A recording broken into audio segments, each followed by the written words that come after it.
Hello, hello, everyone. Good morning. Happy Wednesday. We're just going to give it a couple of seconds so folks can log in. I know it takes a couple of moments to transfer from the waiting room over into the main room, but we're very excited to have you today because, as always, we learn so much at these webinars. I mean, and as you know, we know Lori and I have a little pre-conversation beforehand, so I know Lori is raring to go today. Okay, and so if this is your first time with us, hello, my name is Sadie Reeb, and I'm the media producer for the Los Angeles Regional SBDC.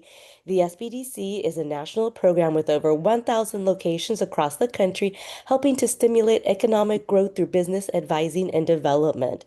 The LASBDC offers no-cost services through the funding provided by the U.S. Small Business Administration, SBA, and from the California Office of the Small Business Advocate. It's your tax dollars at work.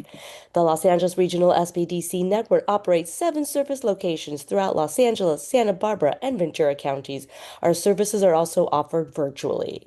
We are here to help. We empower small business owners by offering tailored solutions through personalized one-on-one business advising, cutting-edge workshops, and comprehensive programs, all provided at no cost. We are dedicated to supporting your entrepreneurial journey every step of the way. Lori, I felt that one. I'm not gonna kid you. Whenever we had these conversations, I'm like, we really do make an impact in terms of knowledge, right? You know what we do? It's amazing. Every time I think to myself, well, let's see if we're going to continue with small biz talk, I get reminded, well, first of all the people that come every single week, that's so awesome. But I get reminded that it does make a difference. And I was saying just recently, had the pleasure of talking with some clients for the very first time at the SBDC, and they would say, "Oh, I saw you on Small Biz Talk." So yes, I think we do make a difference, but it's not us that makes a difference. It's you guys, of course. Okay, I've been sitting here typing at the same time, getting ready. I'm multitasking a million places as I always am, but I think now I've got everything up and going. My Zoom decided to update today, so I'm like, okay, where is everything now this morning? You know how it does that. So, with no further ado, let's get started for today. So, I see somebody says no voice. I think that's on your side, Sadie. We're good. Any issues? I'll let you check into that to see if there's any issues on your side. You there, Sadie? I always put Yep. myself on mute because I I have knew. a I dog just that wanted to make sure. I saw a couple people. You're good, right? We're good. Okay, Mhm. we're good. Okay, let's get started here. Webinars coming up for February. These are the ones that I'll be continuing. From this point on, I'm just going to make the announcements so people know what they are, and Sadie will put the dates in. But I'm starting the accounting, financial management, and tax. And I never talk about that one. This is a great one to get involved in as an overview. I kind of look at like we're just flying over all these topics and touching on them a bit. So I talk about what's accounting, what do you need to keep records on, what does financial management mean, what is that, and what are the key components about taxation that it would be good to have an understanding. And it prepares, although not a necessity, to get into the learn CFO skills. Now, upcoming shows, we got a whole bunch of things coming off, but I am so excited to shout out to Emma if you're in the audience. You know, she's one of my favorites. Emma's coming back on. And it amazes me when Emma comes on, I'm always like, wow, you've been engaged in so many things.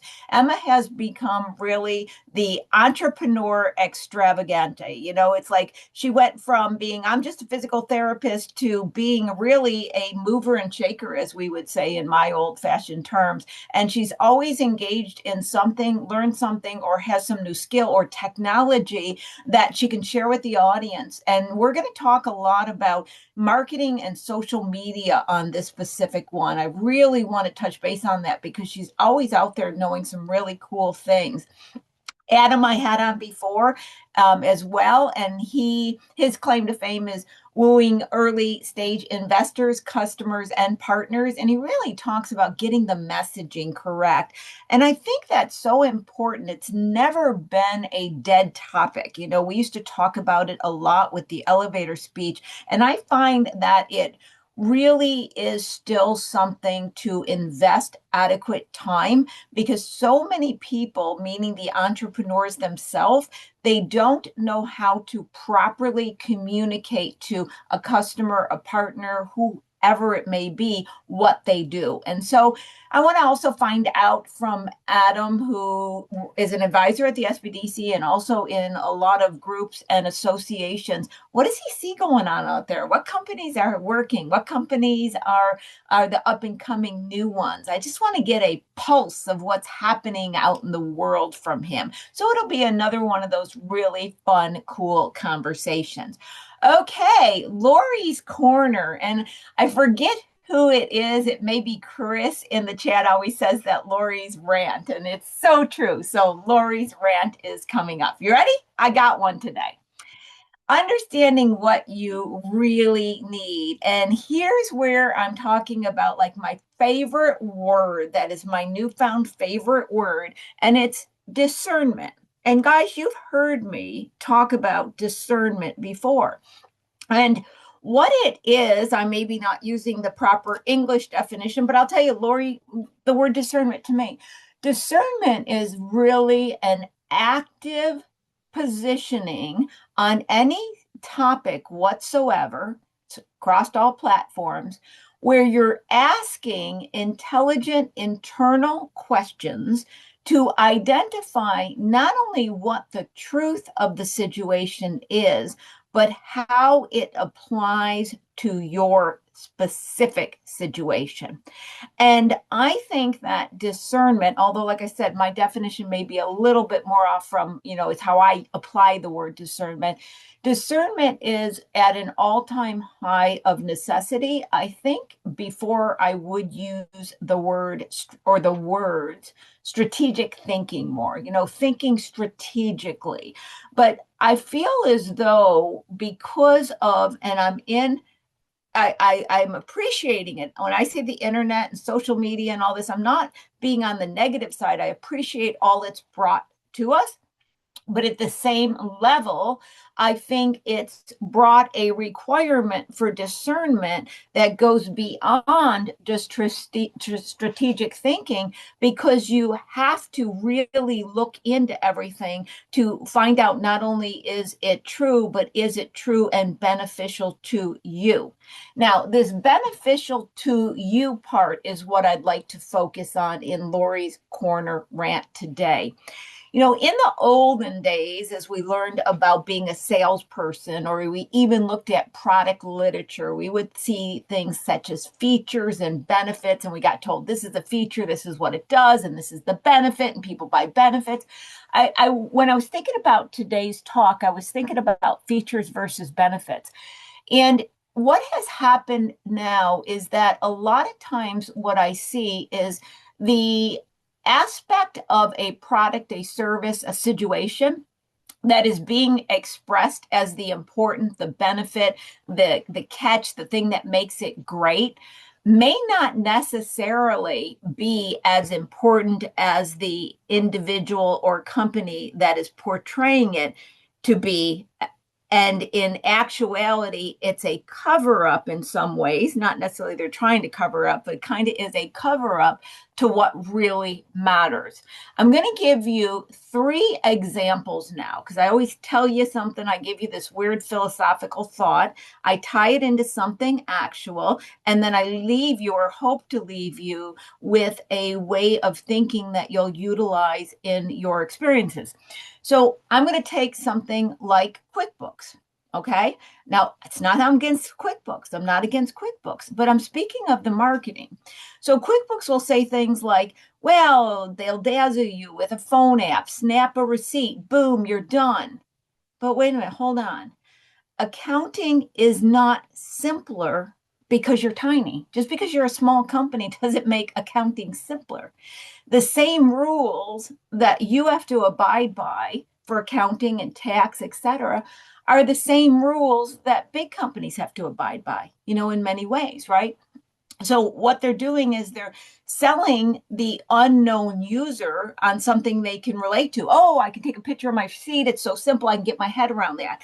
Because the user isn't knowledgeable enough, I'm going to say educated, but really knowledgeable enough to ask the more complicated questions. Does this run a balance sheet? Is it really going to be as seamless as it's portrayed if I sync with the bank account?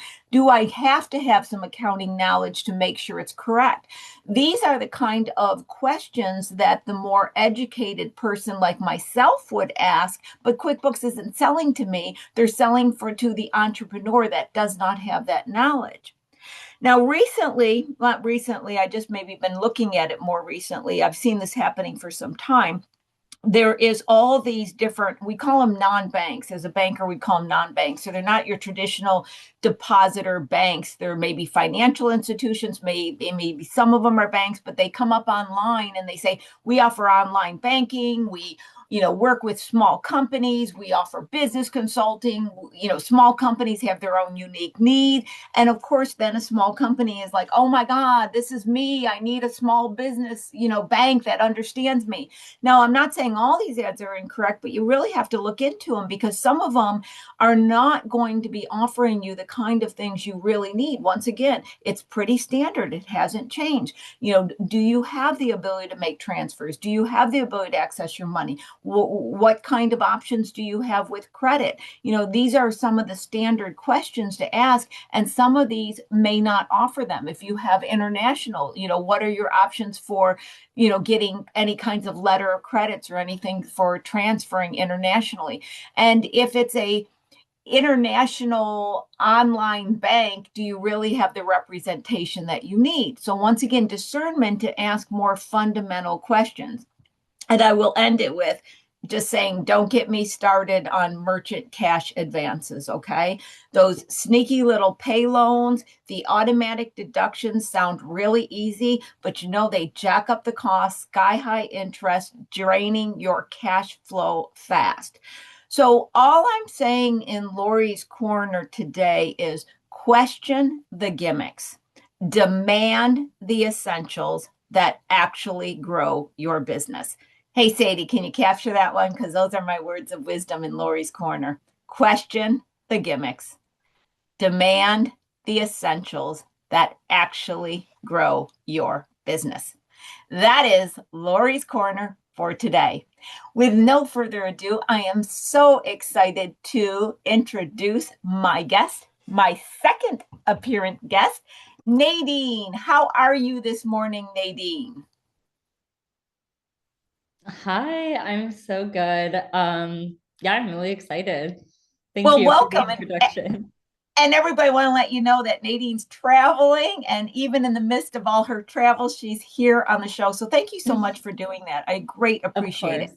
course. So instead of you reading your bio, I'm going to kind of go through your bio as we talk. That way we're kind of combining two, because I know there's going to be a ton of questions. There always is when you're on or anything of this topic. So Citrine, you created the company out of a deep respect and passion for entrepreneurship and the creative journey. Tell us about the company and what it does. Yeah, so it's a trademark law firm or a law firm that specializes in trademarks. Basically, I help people file their trademarks, search name availability, protect their trademarks with cease and desist, negotiate coexistence agreements, like anything to do with protecting, owning, and defending your brand name via trademarks is what we do. What brought your special interest to the trademark world? Because you're really focusing on one specific aspect. There must be something that was engaging for you about this topic. Yeah, well, kind of yes, but also kind of like just okay, I'll just start. So I Yeah. always love the idea of intellectual property, IP, the idea that you can own your ideas, your, business ideas, creative ideas, artistic ideas, scientific invention, stuff like that. It just always really appealed to me in a weird way. Going into law school, I knew that that was what I wanted to do. Um, and I just really loved my trademark class. I have always been kind of fascinated with brands and branding. I think there's a really big like sociological aspect to why people are willing to pay so much more money when there's a brand name attached to something, and just the power and the psychology behind that. not in a malicious way, but more so like just something that is like a natural human fact. You know, people like the trust that comes along with a brand name and buying something that has an established reputation. And it's kind of like shortcutting your way to making a smart purchasing decision or feeling that way. And I also have a deep respect for, like she said, entrepreneurism. Sorry guys, it's 10 p.m. here. Um, and the idea that, you know, if you have the will and you have the desire to start your own business and be financially free and self-sufficient, then I think that's a really respectable and really great path for people to take. And also kind of like what you were saying in Lori's corner, not like there's so many people vying for your attention and trying to sell you something when you start a business. There's so much to learn from the financial literacy, legal literacy, all of these things, that this is just like a way to take something off of people's plate when they are starting a business, and a way to protect them, help set them up for success, and yeah, guide or help them on their entrepreneurship journey in a way that's really fundamental and important. You know what I love about you? Many things, but lawyers tend to not to be real passionate about what they do. You're very passionate about what you do and the working with. You can tell usually when you talk to lawyers, they're not, that passionate about stuff. And I love that. We're going to get into the business, but I had this like strange thought that came into my head, and I thought I would ask you because from school to now, you've been playing in the trademark world. I'm wondering, has trademarks and their importance or their usage changed over the decades? I got to believe, and my thought as I was thinking and prosing the question, I thought, well, if we went back to Plato's time, probably Plato's cave would have had a trademark on it, but Yeah. I'm wondering, as we have progressed and ideas, thoughts, and brands, I think, have become more important than, let's say, the steel days where it was just some metal or something like that. What have you seen, if you were to be almost a historian, about his trademarks in general from whatever time period to now? I know that's a trick question. I don't mean it to be. It's more me being the curious person I am. No worries. Well, I'm not a historian, but what I remember from my class in law school and other research that I've done, papers I've written, etc., um, is so there has been a shift kind of in the purpose and the utilization and just the rhetoric around trademarks in the law and in the court. So basically, they started probably around Plato's days, like you said, but it was a way for people to hold manufacturers accountable, which is really important because if you're buying, let's say, a loaf of bread from someone or a pair of shoes, you want to get your money's worth. And if you buy something that's not good, if you buy food that makes you sick, or you buy something that breaks the next day, you need to know who to hold accountable. And I think that is how trademarks started. Manufacturers, people who sell goods, would stamp their initials or their name on whatever they were selling as a way for people to know who to hold accountable if something went wrong. And through that, you also build a reputation. When your name is attached to what it is you're selling, people come to know you, whether you create a good product or a bad product or whatever it is, there is a reputation that grows.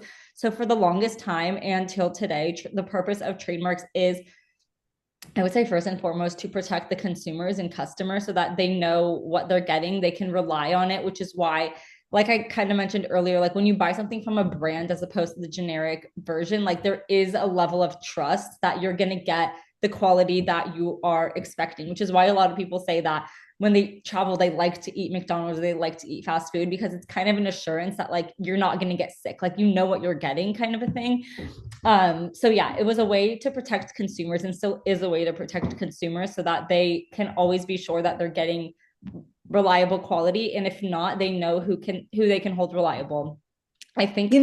Oh, go ahead, please continue. Sorry. No, okay. Well, talking about a shift, I think this happened in the last century or so, the 20th century, where it shifted from predominantly protecting consumers to also protecting brands. We saw the rise of a lot of like luxury brands and luxury labels, and with that, a lot of counterfeits. And so there was kind of like a twofold purpose that now brands need protection because they're building this reputation and all this goodwill, and they're able to sell things at a higher price point, and people are really trusting them, and there's people trying to ride the coattails of that unfairly. And so then it became a thing of like brand dilution, which is like having counterfeits that cheapen the real thing, or infringement type of a thing. So I would say that's been the biggest shift or the biggest kind of expansion of the practice area. I'm so glad I asked that question because I found it fascinating. And what you ended up saying was the answer to my next one. Because when you were talking about it, I was interested. I was amazed. I thought, oh my God, it started out really to protect the customer, to say, okay, this loaf of bread is from me, not somebody who made it in a back alley. You can trust it, right? But Yeah. then when we think of trademarks today, it's all to protect the actual producer and not the customer. But it really did start out as a trusted brand. And so you can see how it's kind of a melting of both. So that I always get this instinct to ask some weird question and I go with my instinct. It really is a foundation for our conversation. That's fascinating. Thank you for bringing that to my attention. So I thought what we would do is start out with just good old definitions, right? Because I was expressing right before the show, I have clients from SBDC call me and they're kind of blur the lines between when it's considered a trademark, when it's considered IP, when it's considered a patent, just on the most basic, kind of not sure where the lines are. So can you just start giving us a basic education on the difference between those three? Yeah. So there's actually five things I'll mention, and I wish there could be like a graphic, but basically, the first thing to know, and this is the general term, is IP, intellectual property, and that's anything that you think of that you can own, any form of an idea that you can own. So IP is like an umbrella term, and under it is trademarks and patents and copyright and trade dress. And they all kind of serve a different function of an idea that you can own. So for trademarks, it has to do with branding and marketing and a business, basically, because it's the name that you're selling something under to consumers. So that is going to be like a name, a logo, could also be a tagline, can also be colors, can also be the way packaging looks, stuff like that. But that's like the forward facing or the consumer facing aspects of a brand is your trademarks. Next, patents are these are very sciencey and technical based. These are like new inventions, novel ways of doing things. You're inventing something that didn't exist before. Whereas with a trademark, that's not the case because so many different companies can sell essentially the same thing and call it something else. Think of like Pepsi and Coca-Cola. Those are two Right. trademarks for a very similar product, right? A patent is something that is like brand new, like or yeah, like a new type of phone or a new type of like pulley system or whatever, like something that didn't exist before, like literally a new idea. Copyright protects art and like artistic ideas, so like songs, music, poems, novels, paintings, things like that. The list goes on and on, but these are creative expressions of an idea, which typically we would call artwork. And then trade secrets also kind of has to do with business aspects. You can think of like the Krabby Patty formula is probably the most famous trade secret. It's something that a business or a company holds that's special to them, that has a lot of value, that doesn't fall under any of the other categories, but it's a valuable, knowledge or intellectual property that they own, and that's the way to protect it is through trade secret.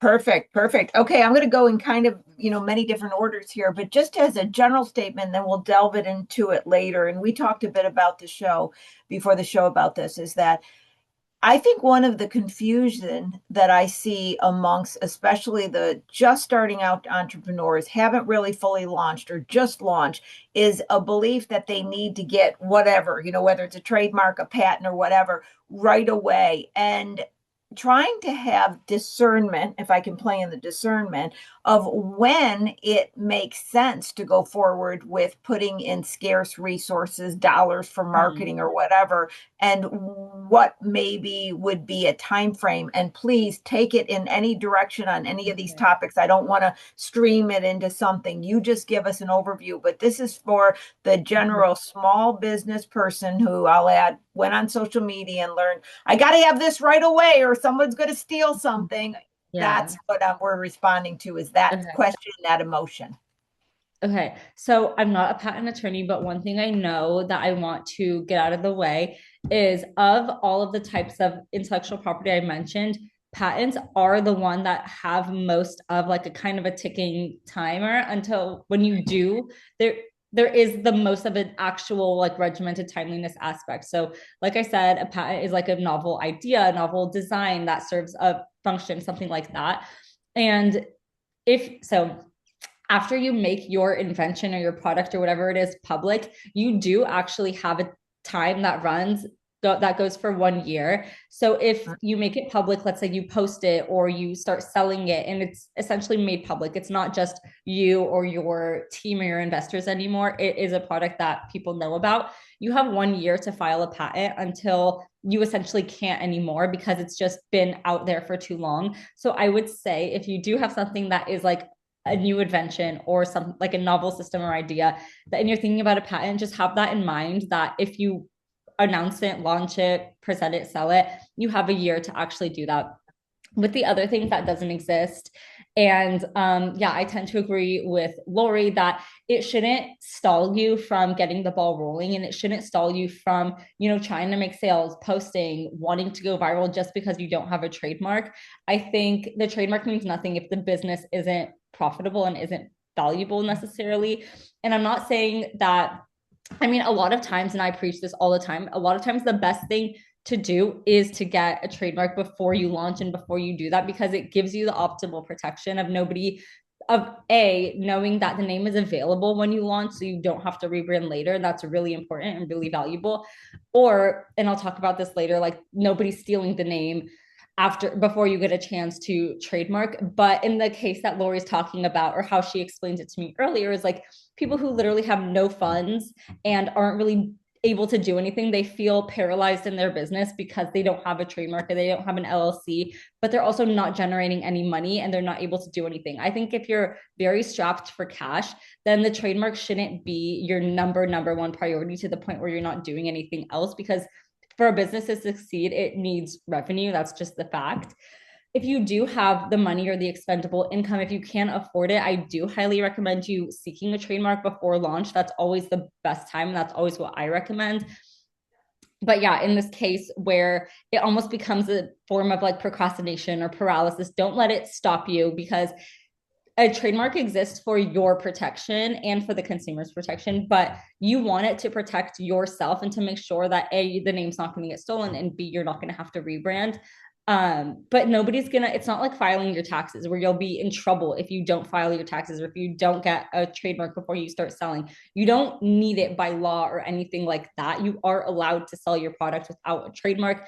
There are risks and potential complications that can come from doing it.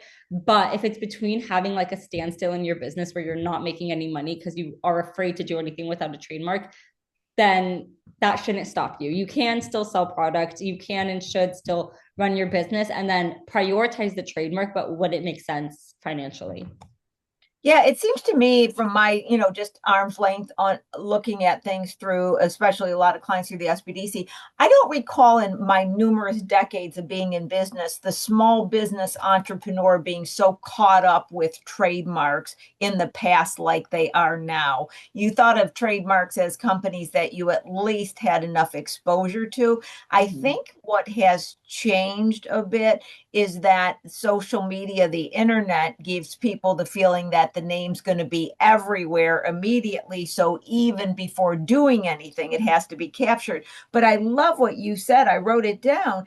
Trademark doesn't matter if you're not profitable or don't have value. There's not a benefit to it there. And that's why I always say, invest in the marketing to get somewhere first. Now, a lot of people get confused on trademark and copyright. You mentioned copyright being artwork, and we did have a question on words versus design. What does that come under? So let's go with the words versus design. What is trademark? What is patent? What, is the design? Let's talk with that one first of all. Yeah. So a word. Okay. So I think when we talk about like the design for a trademark, we're talking about a logo. So a lot of times the logo or the design mark, as it's called, will have the word mark in it as well. It'll be featured maybe in like a different font, different colors, or like embedded in some kind of image. And both of those are a trademark. The logo can also be copyrighted, and you do want to make sure that you own the copyright or at least nobody else owns the copyright for the logo that you're trying to trademark. Sometimes people will use certain websites, like for example, Canva. If you create your logo off of Canva, that can be a little bit dicey because in their terms, they do retain ownership of their IP or of Yeah. like the like images that they have that you can use, especially if you are just using the free version. So things like that, like you want to make sure that nobody else owns the copyright of whatever you're trying to trademark, the logo that you're trying to trademark. But yeah, a picture in the sense of it being used as a logo is a trademark and not a copyright in that sense. And the way that comes up is like if you think of, you know, most famously the McDonald's logo, it's not a piece of art. It's like you see it and you think of the brand, or it's always used in association with the brand. You know that when you see that like M, it's selling you something. And so that is kind of that's like a classic example of a logo or a design mark.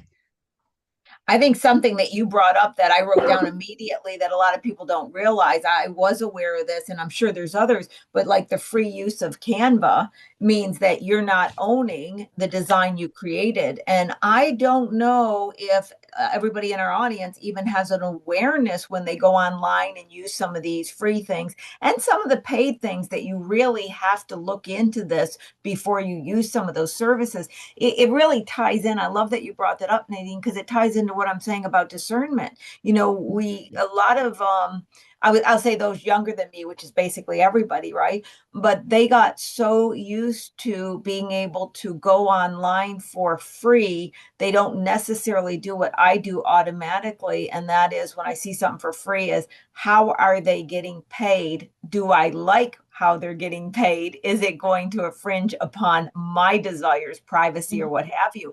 Can you Mhm. just chat to that for a second? Well, sorry, can you repeat the The question? Canva and stuff, Okay. just the need to be careful when you're using something to Yeah. design or something, or I don't want, I'm getting in the crazy world. I don't want to do that right now, but like if you're using AI to, Yeah. copyright stuff. So I don't want to go into that world, but I want to say, how much do you have to make sure you own it? And I'll ask the question a little bit better. Sorry about that. So another one, I'll take a real life one, is that people pay for freelancers to write the Yeah. copy to the website or their logo. But they did, and I'm speaking enough to be dangerous. So Nadine, you got to correct me on all this, okay? But Mhm. my understanding is you got to make sure that the contract between that freelancer clearly states that you own this material once it's created. So really what I was talking about, and I didn't frame it well enough, is the fact that whatever you're engaged in, if it's outside of you as the person, you have to make sure that you actually own if someone or something else participated Yeah. in that creation. That's the actual Yeah. question I ask you. So so someone mentioned like a work for hire designer or a freelancer.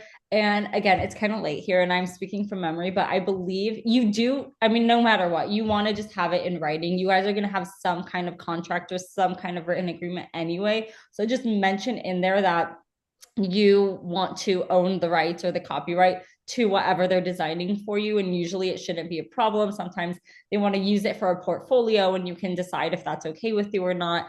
But you do want to mention it because I believe that in a work for hire or freelance situation, if you don't, it will default to them owning it since they Right. created it. And because they're not your employee. And another kind of interesting point, I guess, like whether you agree to something in a contract or in writing or not, there is an agreement. It's just not one that you've made, you know? So, like, the law always has its own default rules that you may or may not be aware of. And the way to circumvent those, a lot of times, is you just contract out of them. So, if you do hire someone or work with a freelancer, you definitely do want to have that in writing. And then going back to the Canva thing, like, when you use a website like that or anything where you're creating content like CapCut or whatever these things are where they help you create content, maybe you use some like elements or icons from them. Something that I suggest people do that is really helpful if you're not a lawyer is to go to their terms and services, either copy paste the terms and services or just copy paste the link and go into like ChatGPT and ask it what it says in like plain English in terms of the intellectual property usage. Or you can do it for other things if you're not worried about IP in a certain situation, but just put it into chat and be like, hey, can you explain to me in plain English? Like sometimes you can say, you're my lawyer. Explain to me in plain English what this means when it comes to my intellectual property rights or what intellectual property it retains, stuff like that. And that can be really, really helpful because it's really difficult to read those terms and services Yeah. sometimes. Yeah. Yeah. And I have seen in the past, like I said, I've been doing this game for a long time, but somebody getting caught up with a freelancer and didn't realize it defaulted that it was their ownership and they didn't have something in place and it became an argument later. So that's why I had an awareness of that situation. Now, with the use of materials or showing of materials that you intend to use it on for a trademark, like I know just enough to be dangerous, but they ask, has it been shown? Is it in the public? But I also know that you can do something where you'll explain it better than I can, where you can show intended use, but you've got to be able to show some kind of, I'm going to use the word evidence, to substantiate how this will be used in the marketplace. Can you communicate on that a bit so people understand that you have to demonstrate during the filing for this stuff on the usage? You just can't say, here it is, this is what I am, and you file and fill out a form. People think that's all it is, but there is more to it. I'm not trying to get into the whole process of it, but just that layer of it. Yeah, no, I saw someone ask something like that. I have the chat Oh, up, okay. but I yeah. didn't even see the question. Yeah, that's Oh, great. really? Yeah. Okay. So there's two types of applications. There's an in use. It's not shown to the public. I think that's like the more patent talk, but it's use in commerce, which is it's already sold. Somebody can buy it this very minute. There's an avenue to do that. Or intent to use, which is nobody can buy it. I haven't launched yet, but I'm preemptively wanting to protect and file the name, which is what I talked about earlier. Like, I recommend you do it before if you have the funds to do it. Um, and yes, before you can file an intent to use and not have any evidence that you have a bona fide intent to launch this. You don't need evidence at that point, at the point of filing, if it's an intent to use. But what will happen in that case is you file the application, you don't show any evidence, you tell them you're intending to use it. In about, they'll assess the mark, whatever, and get back to you in about 6 or so months. And then they'll ask you for the evidence. At that Okay. point, either you can show them, here it is, here's my webpage, people can make a sale, or here it is, at the farmer's market last weekend, people are free to buy it. Or if you don't have it, you can extend that a number of times. Yeah, so with intent to use, it just gives you a period of time to actually launch the product while you're locking down the name at the same time. It's an added measure of protection. And again, it's something I usually will recommend if people could do it. With use in commerce, you're just doing everything in the application at the same time. So you're showing them the web page or the picture of you selling or that item at a store or whatever it is in the application, and there's no like follow-up step later on. Gotcha. Yeah, because I learned actually the last time you were on, I learned about the intent. I knew the use in commerce and I called it the evidence, that you had to present. I didn't know about the intent until your last show, and I learned about that. Probably Mm. should not go any further before I talk about the pink elephant in the room, and that is many people get confused on where they're protected. Are they only in California? Did they file in California? Are they protected in the United States? Since the internet, it's become, are they international? So can we break down a little bit of understanding and who are the organizations and how this works and what you should do Yeah. and et cetera? So jump on that one. Yeah. So typically when people are talking about a trademark, they're talking about a federal trademark with the USPTO, the United States Patent and Trademark Office. That's what I deal with. And that will protect you in all of the United States. So it's not by state. There are statewide trademarks, but those don't offer as much protection and in my opinion, aren't very necessary when you are much better off just getting the federal trademark. That being said, yeah, a lot of countries now with the internet, or a lot of companies now with the internet, are international without really having to have this giant expansion, that just because it's at everyone's fingertips. And that is something to look out for because you're not protected in other countries. And that's definitely something to look out for or pursue if you do start to have a presence in other countries. If you notice you start to get a significant amount of orders from somewhere, then it's definitely it's country by country. So if you do notice that you're growing somewhere abroad, then definitely speak to a trademark attorney there. You'll want to know if the name's available, if you can lock it down over there. And yeah, but typically This you'll start in the US and do a federal trademark with the USPTO. So not to get specific because this is way too broad of a conversation, but one of those where, okay, you say, I'm going to get a trademark or what have you. So what is it that if somebody does, do I have to do to get them to stop? That concept of like, okay, sometimes you find out situations like, well, I could sue somebody, but the cost of suing them is so expensive, I wouldn't be able to do it anyway. Or it has to be distinctly different or things like that. So I'm just giving you a little bit to make my question a little clearer, but in whatever broad sense you want to share is you got the trademark, you feel as though somebody's infringed upon it. What happens next and how is it even determined if it is a true infringement without getting too specific? Yeah, so I think if you are in that position and you notice something, that would be a time to contact an attorney. I think if you try to handle it yourself, there are risks involved. The biggest one being that you'll say something that maybe you shouldn't have said. And then if they catch on to it, if they have an attorney or if they're smart, they can potentially use that against you. So I would definitely say to contact an attorney. And the next step would be to send them a cease and desist. And a lot of times, even if you're not in the position to pursue a full on lawsuit or litigate against them, just sending that letter scares them and sends enough of a message. A lot of times it starts and ends with that letter because nobody wants to tied up in like a legal battle. The lawyer will also help you assess if they are similar enough, if maybe you're reaching or being a little bit, or if like you potentially wouldn't have a case, the lawyer will help you see like where the law would likely fall, because when you're sending a letter, it is nice to know that like if we were to litigate, the law would be on my side, and that carries a lot of weight as well when it gets to the other person and they're likely showing it to an attorney and the advice that they would be receiving.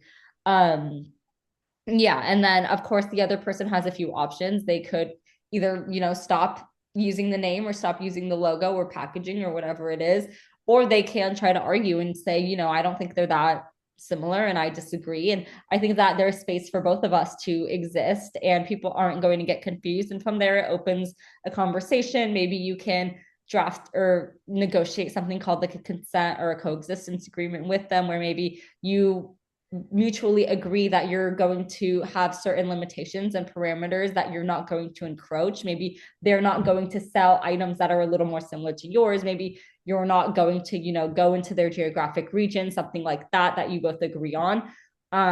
Yeah. And Nadine, it kind of comes back full circle what you're just telling me. Excellent information. Thanks for sharing that. To the fact that you have to be profitable or established enough, because say you went through and you got a trademark and then somebody used something in a similar way. If you don't have funds to go to a lawyer and have it properly handled, you could be, if I could just say, shooting yourself in the foot with your first litigation attempt in DIY. And so it really shows like, okay, if you don't have enough money to go through the proper setting it up and defend it because you're just starting a company and trying to figure out how to have marketing dollars, it really is a process that you just don't think about. It's like buying a car or a house without thinking about the maintenance. I bought this Mercedes, it's used, but I don't realize how much it costs to take care of the Mercedes if it breaks down. I really can't afford it. It seems to me like a full engaged thought process before you just jump into it. A little bit more complicated than maybe it's portrayed in social media, if I may say. But you cut any holes into what I just said, please. Yeah, I mean, I think with social media, everyone's made six figures in the first year of their business alone. And it's a very, it's easy to feel like you need to kind of put the cart before the horse in order to be taken seriously. But I think like money is like oxygen for a business. If you don't have it, that is your biggest problem. Then you don't need to worry about a trademark or anyone stealing from your essentially non-existent business. If it's not generating any revenue, like that is then you don't have a business and you don't have anything to protect essentially. I mean, you could have like a great idea and there are ways to kind of safeguard that without having to invest too much. But yeah, I agree with, Yeah. what you said. I was thinking, I know that you've got many clients you've worked with since we last talked, without names or any sharing of confidential information, but is there any examples of something that you can speak to? Share us some Yeah. stories of why somebody chose, what happened, anything, because I think we can learn from your clients and your experiences as Yeah. well. Definitely. So, kind of something we touched on earlier, I think a lot of the rhetoric around trademarks has to do with someone stealing your idea, copying your brand name. And it almost sounds like this malicious thing where, like, you think, if you go viral, someone's going to think that this is this great idea and they're going to go ahead and copy the same name as you. That is not how infringement works. In the vast majority of cases I've seen, how it happens is much more accidental and much more innocent, but also much more common. So Okay. what will happen is a brand, is functioning for a period of time and they are doing well. And, maybe they wait too long to get a trademark. Maybe it's not as high on their priority list as it should be. And I've seen this happen with successful businesses that have been around for years and that have names for themselves. And when we go to do the name search, we realize that within the past couple of years, certainly after they began, another company began using the same name and is doing something similar. And again, it never has the flavor of they saw what I'm doing and they started copying me. It always seems like they independently thought of it and they liked the idea and they also liked the name. They also ran with it. So it's kind of like a parallel thing of two businesses kind of starting around the same time, not being aware of each other, having the same or similar name. And we see this a lot with names that are witty or clever or catchy. Like the better the name, the more likely someone else is going to think of it or like somehow come up with it. And then them, registering it first essentially blocks you or makes it much, much more difficult for you. When if you had been a bit more timely with it, if it had been more of a priority, when you were able to afford it, then you would have had a clearer path and no issues getting it. But yeah, I want to move away from this idea that malicious people are going to steal your idea as soon as you go viral. And more so, there's just a very, very real risk that something else already exists that you're not aware of and that isn't aware of you either. It's so true. We're exposed to a lot of the same information more than ever because our Yeah. information is just not by our geography anymore, right? Mhm. So you have, I'm going to use just the word fads. You have fads with words, fads with ideas. It's an Yeah. old-fashioned word. I don't know what the word is today, but you know what I'm saying by that. Yeah. So it only makes sense with the exposure in the internet and there being fads and words that are created that more than one person is going to formulate something with those Mhm. words very similar. And they have Mhm. nothing to do with each other, but they're both in their own little universe doing that. Yeah. Just like 100%. when I hear people today, say, I want to do X, and they go, well, there's a lot of people doing that as a reason not to do it at all. I just kind of laugh. It's like, what is it that you're doing that nobody at all is doing? This Yeah. corner the market with something brand new. It doesn't Mhm. exist as much. It's usually just a takeoff of something in existence. So I think just general that awareness of everybody out there doing the very same thing all the time, it makes sense. Yeah.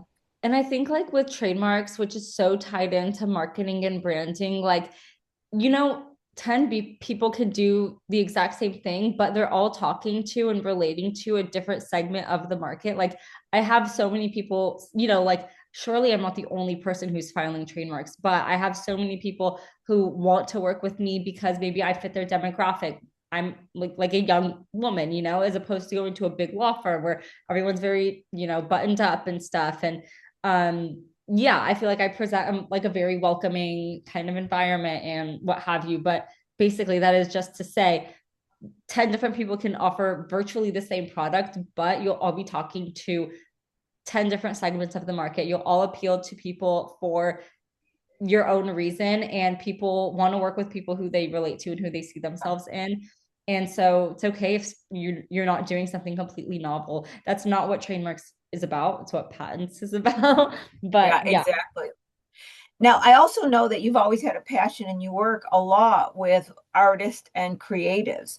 I have to imagine that you've seen the change, especially in the last even 2 or 3 years, with a whole new set of circumstances or situations with artists and creatives wanting to protect themselves.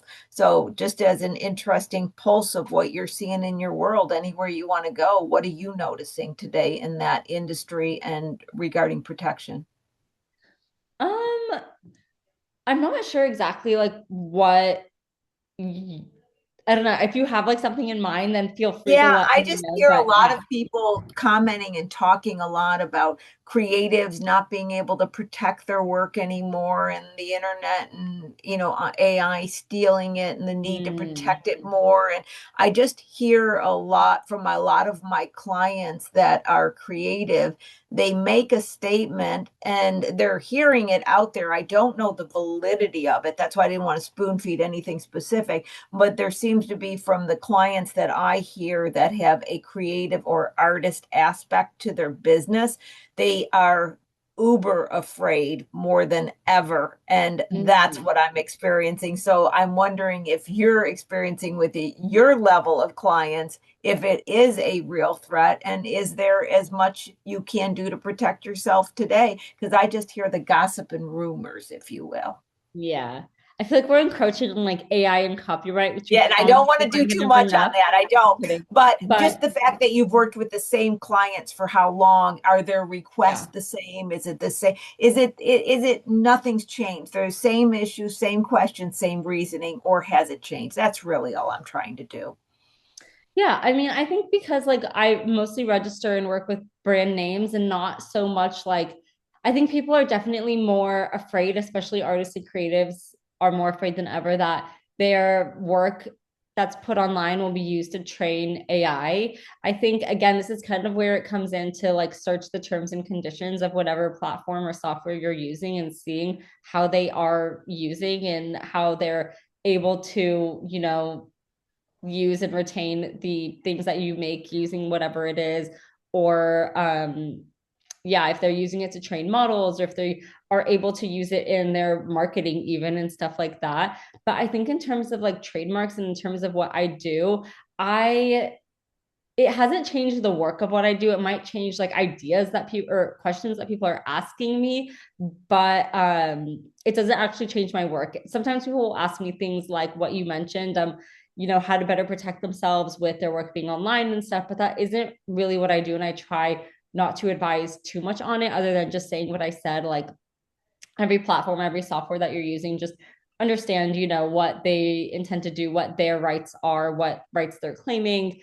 I know recently, like CapCut, for instance, which is an app that a lot of people use to edit their content, updated their terms and services last year that was very grabby or very like taking people's AI or taking people's IP. It was able to use, whatever they uploaded into their marketing content. So you could see your work, whether it was published or not in their marketing. um, yeah, so I think definitely things are changing. That's not really like a trademark issue, but it is something if you are making work or making content to be aware of, just what your rights are and don't trust these sites because they're all selling your data. Yeah, that's so true. Now I'm going down another road, and you may or may not be able to address it. I get asked these, like I said, I get the fortunate thing with the SBDC. I get asked a lot of questions from a lot of people, and they're kind of a little bit one off. But then I hear them more than once. So I've been asked this in two different ways. It has to do with companies that are selling other people's products, like maybe somebody has a website and they're trying to offer a product, and they have some smaller companies products who are being sold on their site, not Nike type stuff, right? But they're companies that they're trying to aggregate and resell and distribute. And then I have other people who are actually trying to sell on other aggregating shopping sites, right? Their question always is about the same. So if I have somebody with a company come on and I am just a shopping site for them, am I responsible if somebody steals their trademark or anything? Can I be brought into a lawsuit is what I meant to say, just because they're selling on my platform? And then on the other side, people selling on a platform, can I drag Amazon into court if I'm using Amazon as a big one, if somebody steals my trademark through the purchase? I don't think that these coincide together, but maybe there's some nuances that you have to, at least if you're selling, like I have a company that's setting up a big aggregator, and this is where it came up. He is selling model trains, and individuals have their model trains, and there's trademarks or some kind of mark on some of these model trains. And he didn't know if he had to have in some kind of content that anybody who has a model train with a trademark and it's not an authentic product, is he liable? Justifiable question, right? And so it becomes the selling platforms involvement in being, can I just say, the police of these trademarks, and if they're liable for it at all, or if they can be brought into suit if suddenly somebody else has your trademark in a counterfeit type way. So it's all about these selling platforms that they're asking, either being one or selling on one. Yeah, that's a really interesting question. I think so. How it, like, let's say, you have a website, or there is a website that is selling counterfeit products, or knockoffs, like knowingly or unknowingly. I think how that would work typically is the brand would most likely send them a cease and desist first off. And then, like I said, they can either try and argue back.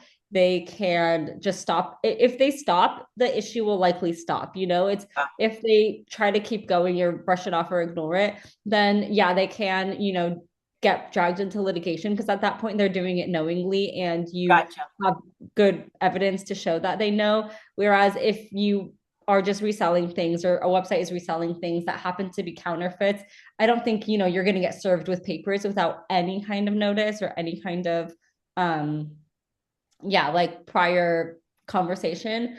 I think you mentioned, like, if you can sell like an item that's somebody else's trademark, that's like, if it's legit, I tend to think of, like, reselling websites like eBay, Poshmark, The Real Right. Real, whatever.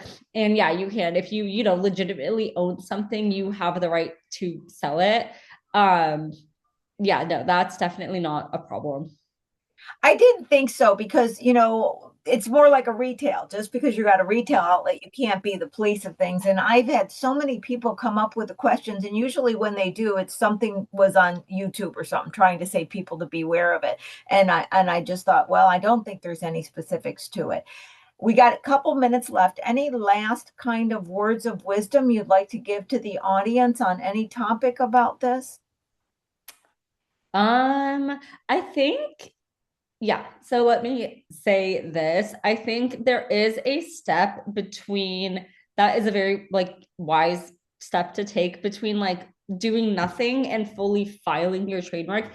And that is just doing a search on the name to make sure that it's even free and clear. So you're not filing yet, because that's a little bit more of an investment, but you also don't want to be working on something behind the scenes and selling it and launching it under a name that you've done no research on whatsoever. So even Right. at, there's, levels to this. At the most basic level, just type into Google the brand name that you want to use, and then whatever the product is that you are wanting to sell. So it can be like clothing, it can be ice cream, it can be candy, like whatever. Just type in name, item, and see if a brand already exists that is findable on Google. Sometimes it's really that easy, and it's a good way to like nip bad names in the bud.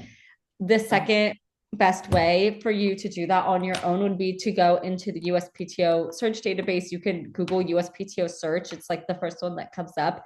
And again, just type in the name and it will show you any names that, or any marks that have that name. And there'll also be a descriptor of what it does. And you can see if it matches what you do. And then the best way to do it is a fully comprehensive search, which is to hire an attorney and ask them to do a search, and they'll be able to really like show you everything. Whereas the first two ways are like, you could do it on your own, and it, like, a lot of things will slip through the cracks.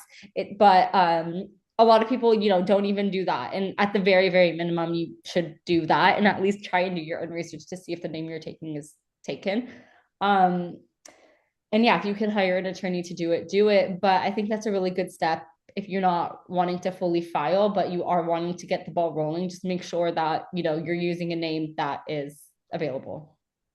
Great advice. And while we're on that topic, hire a lawyer, that was going to be my last statement. So Sadie's been awesome about putting your information into the chat. So Thank you. any information you can tell our audience on how you work with clients, if they have just a few questions to see if it makes sense, do you offer a beginning conversation, etc. Just anything you can express about your company and how you work with clients.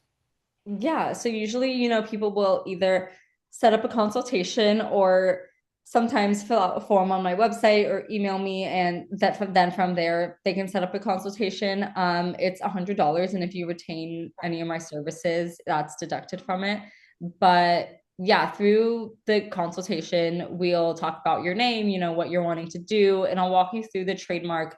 I'll do that like quick USPTO search for you and show you anything that comes up and talk to you kind of about how the road is looking for your name individually, if there's any red flags I notice, etc.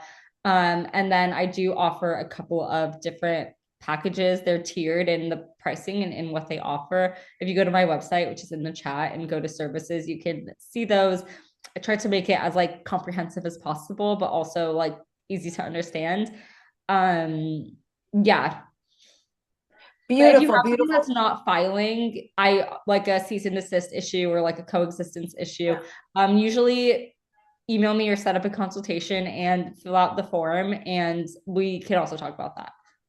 Perfect, perfect. Well, thank you again for giving us your time and your wisdom and your experience and expertise. This isn't a topic that you hear generally talked about in the way we have. It's just often very confusing. So I hope to everybody listening today, it's brought some clarity and understanding. And like I said, if you need a resource, Nadine's it. She not only works with small companies and has an understanding, but really is great at what she does. Thank you again, Nadine, for Yeah. coming on Thank today. you. Sadie, you want to close us out here?